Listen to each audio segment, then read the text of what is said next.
with the Normie worldview is I've just been in on a secret with 2 or 3 or 4 guys, and we couldn't keep that secret in this room, man. How are they going to keep a secret between like 1,000 guys all over the globe? And this is what they always say, right? And they say it with a little bit of sass, and they're cocksure about it. And you're like, because people that are 2 or 3 guys in your fraternity or whatever that couldn't keep that secret, they didn't have the means of hiding in plain sight. Hiding in plain sight is how you keep a secret across the globe, right? Exactly.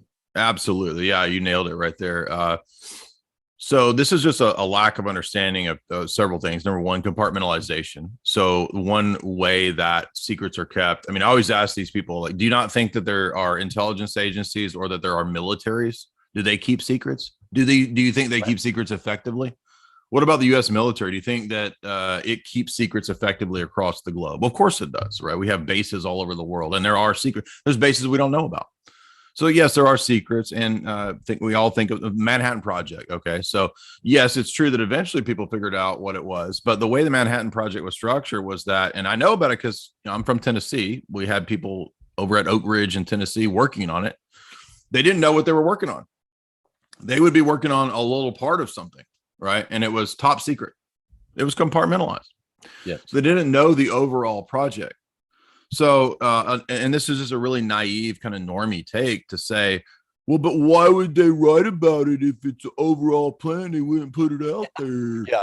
Yeah. But this is what Tim's point is. Tim's point is, right, that hiding something in plain sight is a very sophisticated and effective way to get this through, because on the one hand, it's out there and it's open, and people brush it off because it's out there in the open, right?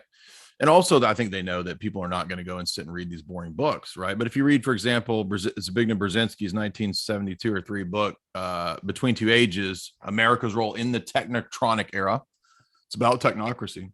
Because that book is what got him recruited into the Trilateral Commission. Kissinger and Rockefeller created the Trilateral Commission for him to run at a higher committee level, this secret state, so to speak, that exists in plain sight.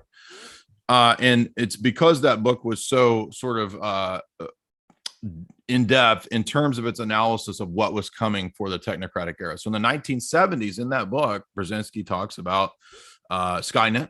He talks about GMOs. He talks about mutating humans with GMOs and all kinds of nefarious chemical concoctions. He talks about weather weapons. He talks about ELF, VLF technology, all the stuff that people even nowadays think is, oh, it's crazy, fringe. It's in Brzezinski's book in the 70s. And so that's why he went to work at a high level for these people. And then, if you don't know, Brzezinski was running all kinds of Cold War operations. He's the one that was under Carter, recruiting and using the Mujahideen freedom fighters that would later become Al Qaeda. I mean, so he plays a huge role. He was there consulting throughout the entire Obama administration. So this is a very high level Kissinger kind of guy.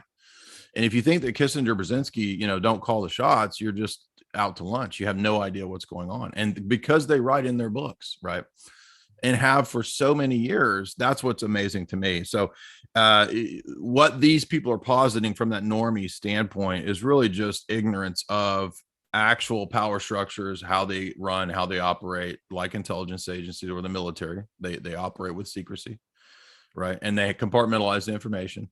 And they also know, as you said, that, over time, this information will come out. And so the best way to have this kind of thing going is to have public people that are part of private meetings that have a public face, but they also have private meetings, steering committees. And so in that way, it's like, you'll notice the same people that go to Bilderberg are the same people that go to the trilateral meetings. And they're the same people that are part of like the top, CEOs of the Fortune 100. It's the same people that go to Davos, the same people that go to these, and their meetings are private, but their operations and they have a public arm and a public media presence and propaganda. So that's how it works. And it's very effective.